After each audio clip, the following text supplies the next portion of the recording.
दोस्तों, मनुष्य चाहता है कि सुबह उठते ही चमत्कार हो जाए, लेकिन वह यह नहीं समझता कि चमत्कार कभी सुबह नहीं होते। चमत्कार रात में बीज की तरह बोए जाते हैं और सुबह बस उनका फल दिखाई देता है। तुम मुझसे पूछते हो, ऐसा कौन सा शब्द है जो सोने से पहले बोल दें और सुबह जिंदगी बदल जाए? लेकिन मैं तुमसे पूछता हूं, तुम सोते समय कौन होते हो? क्योंकि नींद सिर्फ शरीर को आराम देना नहीं है। नींद वह समय है जब तुम्हारा मन, तुम्हारी आत्मा सबसे सच्ची हालत में होते हैं। दिन में तुम सबके सामने अच्छा बनने की कोशिश करते हो। दिन में तुम समाज के हिसाब से चलते हो, लेकिन रात में तुम अपने हिसाब से होते हो। दिन भर जो बातें तुम दबा लेते हो, जो डर तुम छुपा लेते हो, जो बात तुम कह नहीं पाते, वही सब रात में जाग जाते हैं। इसलिए मैं कहता हूं, अगर जिंदगी बदलनी है तो दिन मत बदलो, रात बदलो। अगर भविष्य बदलना है तो सुबह की प्लानिंग मत करो, सोने से पहले की हालत बदलो। क्योंकि जिस हालत में तुम सोते हो, उसी हालत में तुम जिंदगी को आदेश दे देते हो, और जिंदगी कभी तुम्हारे आदेश को मना नहीं करती। लेकिन तुम ये सोचते हो कि आदेश शब्दों से दिया जाता है। नहीं, आदेश भावना से दिया जाता है।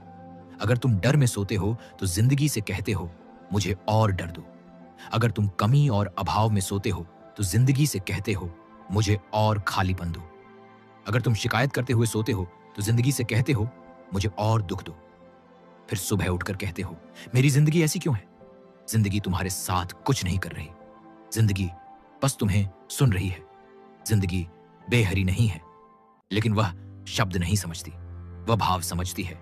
और रात को भाव सबसे सच्चे होते हैं, क्योंकि तब मन थक चुका होता है, अहंकार ढीला पड़ चुका होता है और इंसान अपने असली रूप में आ जाता है। इसीलिए पुराने जमाने के संत रात में ध्यान करते थे। इसीलिए बुद्ध को आधी रात में ज्ञान मिला। इसीलिए महावीर को रात की शांति में बोध हुआ, क्योंकि रात में इंसान झूठ नहीं बोल सकता। रात में तुम्हारा असली चेहरा सामने आ जाता है। इसलिए अगर सच में जिंदगी बदलनी है तो सोने से पहले अपने मन को शांत करो। डर छोड़ो, शिकायत छोड़ो और मन में सिर्फ एक भाव रखो, सब ठीक है और सब अच्छा होने वाला है। यही सबसे बड़ा चमत्कार है। अब मैं तुम्हें एक बहुत गहरी बात बता रहा हूं। सुनने में आसान है, लेकिन समझने में थोड़ा समय लगता है। जिस भाव में तुम सोते हो, वही भाव तुम्हारा भाग्य बन जाता है। भाग्य कोई हाथ की रेखा नहीं है। भाग्य कोई बाहर लिखा हुआ नियम नहीं है। भाग्य तुम्हारी सोच की आदत है। तुम रोज जैसे भाव में सोते हो, वैसा ही कल बन जाता है। इसीलिए मैं कहता हूं कि सोने से पहले